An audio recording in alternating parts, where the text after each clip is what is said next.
On the 21st of March 2009, Ring of Honor made their debut on HDNet with their self-titled show, ROH, on HDNet. This show would have been the first time a lot of people were exposed to the Ring of Honor product, so it was important for them that they made a really good impression to both their current fans and the casual fans who they might be able to convert to become full-time fans.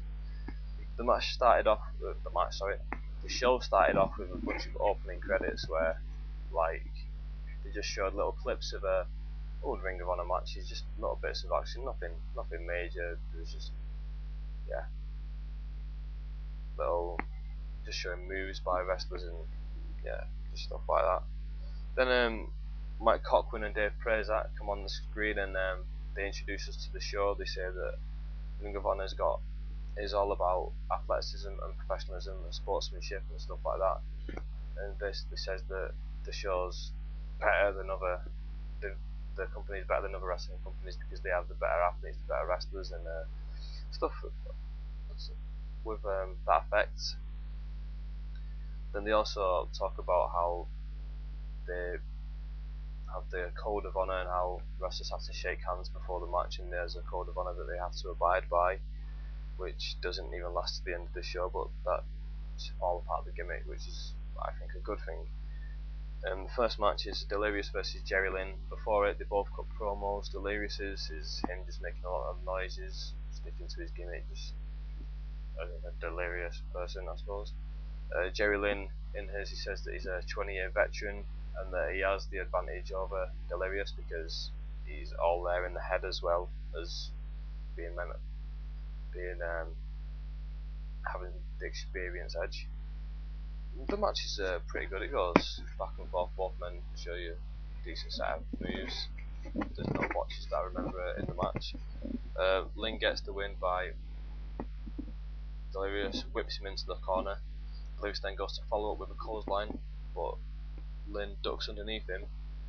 As Delirious comes back out to him, Lynn hits him with a boot to the midsection and then nails him with a cradle pile driver, which is really sweet. Obviously it's been his finisher for a long time, and that gets the 3.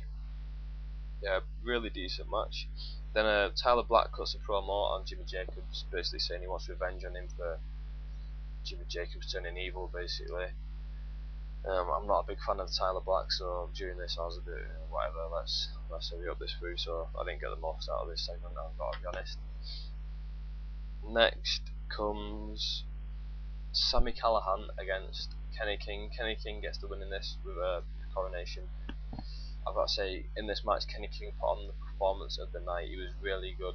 His charisma was top notch. His athleticism, again, top notch. There's a point where he did like a sort of Pele kick where he balanced himself on his hands so he could flip back up straight away the way he came from, rather than going the full like 360 and then back onto his feet, if you know what I mean. Yeah, like I said, Kenny King put on the performance of the night, and he definitely carried the matches. I thought Callaghan put on the worst performance of the night. He was poor seller in parts, and I was watching like, what's this guy doing in this match? King should be wrestling someone else here. But anyway, yeah, it was a decent match anyway, so I'm just being picky. Next off, you've got Jimmy Jacobs cutting a promo on Tyler Black. This time Jacobs says that he blames it all on Tyler Black, saying that Tyler Black turned his back on what they both believed, and that Jacobs had to turn his back on him because Black had changed. Then there's like another video package of Ring of Honor and all their or what they like, basically. Lots of videos of them, their top guys doing lots of crazy moves. There's lots of high spots in the video, which I sort of understand why they put it in, because they're trying to show like the best of the best clips to try and draw in that casual viewer to make them think, wow, this is something that I want to watch. But I didn't get anything from it.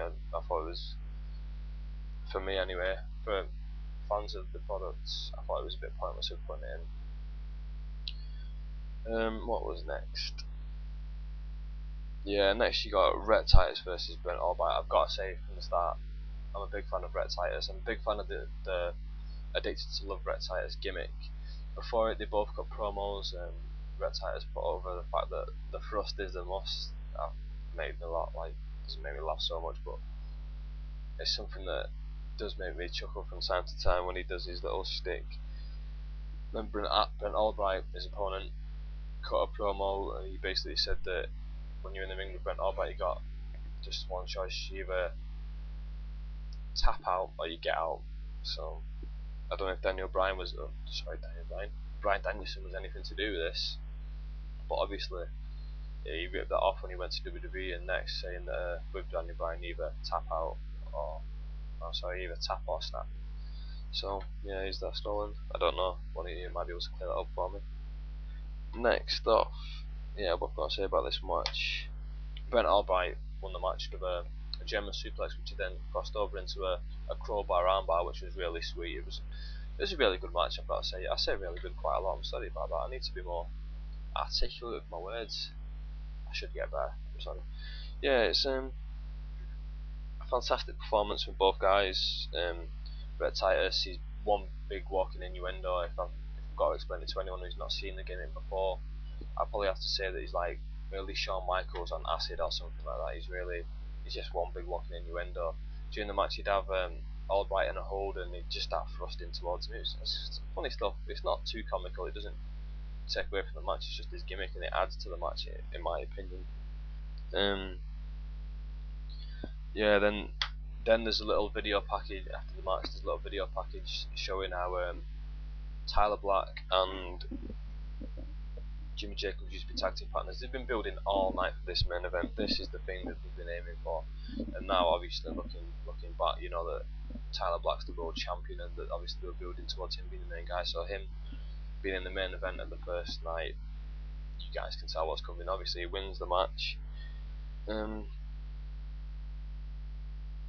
But yeah, a little preview documenting their rivalry, which I thought was really good because I wasn't following the process at the time, so it's good for me to know, like, get that catch up sort of thing for myself. He basically told the tale of how in an I Quit match between Jimmy Jacobs and Austin Aries, that Jacobs had agreed with Tyler Black that Tyler Black would throw in the towel for him if he couldn't carry on anymore. But just when Tyler Black was going to throw it in, Lacey stole the towel from him, so he couldn't, which angered Jimmy Jacobs, and he blamed Tyler Black for that. So yeah, this match was the first match of the night where they didn't shake the hands. This was the sort of, wow, these guys hate each other sort of thing. They're not going to adhere to the rules of Ring of Honor. Yeah, the match finishes a bit low. It was a poor ending to a decent match, if I'm being honest. I'm not a fan of Tyler Black. Jimmy Jacobs has Tyler Black in the end game, which is a guillotine chokehold, and they're both on the mat. The referee's raising Tyler Black's arm. He lets it drop once, he lets it drop twice. Just when he's letting it drop the third time, he's supposed to come back with the sort of really motivated, come on, I'm strong, I'm going to get back into this. But he lets it drop the third time because he's going to switch it over into a roll up. I thought it ruined it a little bit, because it's sort of like he did let it drop the third time, so technically he did lose the game kayfabe wise. He lost, so yeah, what's that all about? But yeah, overall, I've got to say, it was a decent show from Ring of Honor. I wasn't a fan at the time. If I had seen this at the time, it would have made me convert over to Ring of Honor. It took me an extra 6 months to catch on to the product and finally get into it. Yeah, I've got to recommend Ring of Honor to anyone. The show, one thing they had to his advantage was before each match they had like what they called a 1-2-3, where it basically had three little bits of information about each guy, and it gave like the casual viewer, someone who's not seen it before, a chance to learn information about the guy, get related to him a little bit. It's just stuff like the finishing maneuver, where they build from and stuff like that.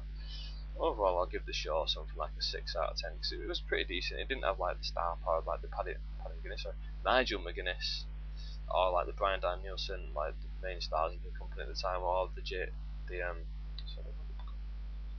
Briscoe brothers. I was going to say the Jacob brothers. Yeah, they didn't have the Briscoe brothers on there either. Like, those are the main stars in my eyes at the time, so it would have been better if they had those on. But yeah, that's my review of the show. Hope you like it. Thank you for watching, and I hope you'll be back soon.